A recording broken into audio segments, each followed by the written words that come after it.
2023 Chevrolet Bolt and Bolt EUV. Are these the best affordable electric cars to buy? That's what we're going to find out. Welcome to Car Club Corner, where we help you, the consumer, master the process of car buying and car ownership. If you're in the market for an electric car and need something as affordable as possible, there's a good chance you've considered the Chevrolet Bolt or the Bolt EUV. These are two of the most affordably priced electric cars that you can buy on the market right now, and in some cases by quite a large margin too. But even though these are the cheapest EVs to buy, are they actually good electric vehicles? How do they compare against their rivals, and how do they compare against upcoming brand new EVs, including some within General Motors itself, like the Chevrolet Equinox EV? Well, make sure to stick around until the end of the video, because that's what we're going to find out. And if you enjoy and get value out of this video, make sure to subscribe to my channel. I post 2 videos a week, always straight to the point, valuable car buying advice designed to help you, the consumer. Now, the first thing to note about the Bolt and the Bolt EUV is that they are essentially the exact same vehicle. They share the exact same platform and electric vehicle components, the only real differences being the styling. The Bolt EUV is more of a crossover SUV, whereas the regular Bolt EV is more of a regular hatchback. The Bolt EUV, like the one that I'm test driving here, is also a little bit longer than the regular Bolt 2. It has a 6-inch longer wheelbase, which gives you around 3 inches of additional rear seat legroom. They both, however, have roughly the same amount of cargo space in the back. The only other real difference between them is the pricing. The regular Bolt EV starts at just under $27,000 US, and the Bolt EUV starts around $2,000 more. North of the border, however, the Bolt EV starts around 40,000 Canadian, whereas the Bolt EUV starts around 42,000. The main reason for the major price difference between the US and Canada is the fact that the Bolt is no longer eligible for the federal tax rebate in the US, whereas in Canada you can still get the Bolt with a federal rebate of $5,000 plus a provincial rebate in some provinces, so GM figured they might as well keep the price a little bit higher. Even so, the pricing of both models is very aggressive, especially when you compare them against almost any other EVs that you can buy on the market. And it's not as if you're sacrificing a whole lot in order to get that lower price. The driving range, for example, is very comparable to a lot of other EVs. The Bolt and Bolt EUV use a 65 kilowatt-hour battery, which allows them to travel around 250 to 260 miles on one charge, which is around 400 to 420 kilometers, more or less in the same ballpark as a lot of other EVs. Yes, there are a few EVs on the market, like, say for example, the long-range versions of the Hyundai Ioniq 5, the Kia EV6, and of course the Tesla Model 3, which can go a lot further than that on one charge, but they all cost a lot more money too. At the price point of the Bolt, there's really not much else that can touch it for its driving range. The range is even comparable to that of the upcoming Chevrolet Equinox EV, which, although with the larger battery should be able to travel around 300 miles or 480 kilometers, it will have a similar driving range to the Bolt with the standard battery pack. And not only do you have a decent driving range, but you also have a really good amount of power too. The Bolt and Bolt EUV produce around 200 horsepower and 266 pound-feet of torque driving the front wheels, which gives you more than adequate acceleration. With this amount of power and having all of that torque available instantly right off the line, it's able to get up to highway speeds in around 6.5 seconds, which is more than enough for a vehicle like this. The only real downside to this drivetrain is that even though the EUV is trying to pass itself off as a crossover SUV, there is no all-wheel drive option. You can only get it with front-wheel drive, which is a bit of a deterrent for some buyers. Aside from the Nissan Leaf, most of its competitors can be had with all-wheel drive as an option, and that even includes the upcoming Chevrolet Equinox EV, which is a huge bonus. Now, admittedly, for many buyers, especially in this price range, front-wheel drive should be perfectly fine, especially for those who only intend to use their Bolt around the city. But one thing they might not be able to get over are the charging speeds. Because the Bolt uses GM's older EV technology, it doesn't have the most impressive charging speed on level 3 power. The Bolt and the Bolt EUV only have 55 kilowatt capable DC fast charging, as opposed to most of their rivals, which have between 150 and 350, giving them much faster charging speed. Now again, depending on your situation, this might not be a big of an issue. If you're the type who never even intends to use DC fast charging and only plan to charge at level 2 power at home or at work, then this is still going to be perfectly fine. But with all that being said, there is one more deterrent with this previous generation EV technology used in the Bolt, which might have a few buyers concerned, and that of course is the battery recall. It's no secret that every single Bolt that General Motors manufactured between 2017 all the way up to 2021 was involved in a major safety recall, which, due to a defect in the battery pack design, had a small risk of catching on fire. Now admittedly the risk was very small. Out of a couple 100,000 cars that GM manufactured, only 12 were actually known to catch on fire.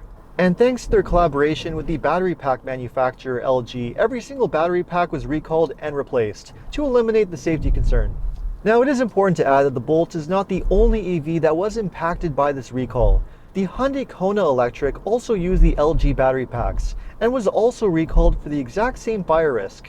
But even though the actual safety concerns with this recall were extremely minor, it did take its toll on the Bolt's reputation, which is part of the reason why GM is no longer using this technology in their newer EVs.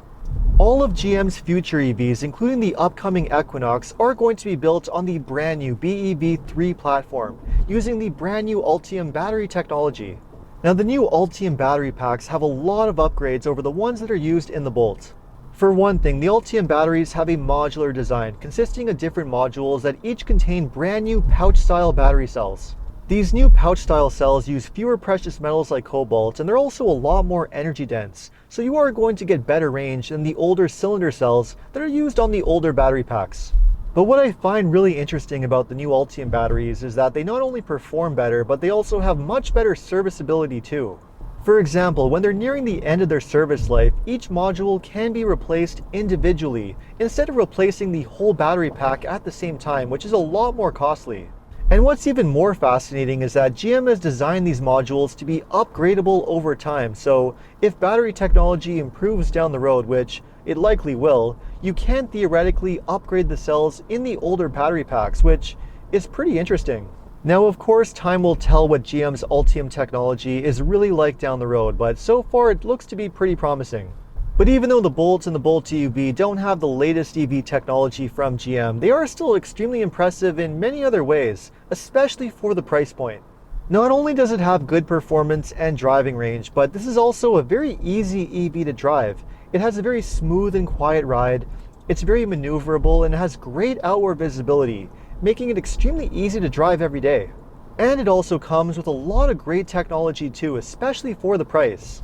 The interior, for example, has a very straightforward layout with a digital gauge behind the steering wheel and a 10.2-inch touchscreen infotainment system that has wireless Apple CarPlay and Android Auto, making it really good to use.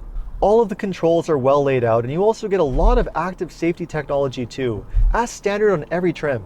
And if you really want, with the Bolt EUV, you can even option it with GM's amazing Super Cruise Control, which gives you true semi-autonomous driving capability on the highway. Although Super Cruise Control does work extremely well, probably one of the very best driver assist features of its kind, I'm not sure whether it's necessary to have on a vehicle like this. The Bolt EUV really strikes me as more of a city vehicle as opposed to a long-distance highway vehicle, so I'm not sure whether having Super Cruise Control is really all that necessary. And although you can option the Bolt EUV with a lot of other great features too, all it really does is inflate the pricing, which takes away the Bolt's major advantage, which is the lower pricing. The reality is that even though the Bolt and the Bolt EUV are still very good electric vehicles, there are much better options out there right now, with much better technology. Some of the newer EVs on the market, like the Toyota bZ4X, the Kia EV6, and the Hyundai Ioniq 5, all offer a lot more for your money. Better technology, better driving range, the option of all-wheel drive, and a much nicer interior and better features too.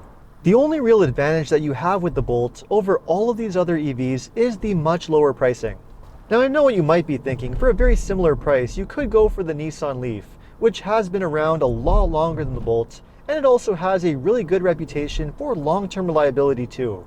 The only issue with the Leaf though is that the base model, which has a similar starting price to the Bolt, comes with a much smaller battery pack which gives it a limited range, making the Bolt a much better buy. So at the end of the day, even though the Bolt is a good EV, its real attractive quality far more than anything else is the pricing, and in some cases the availability too. And because this car is all about value and price more than anything else, the one that I would personally go with is not a fully optioned EUV model like the one that I'm testing here. I would just go with a regular base model Bolt EV, the one that has the absolute lowest price tag.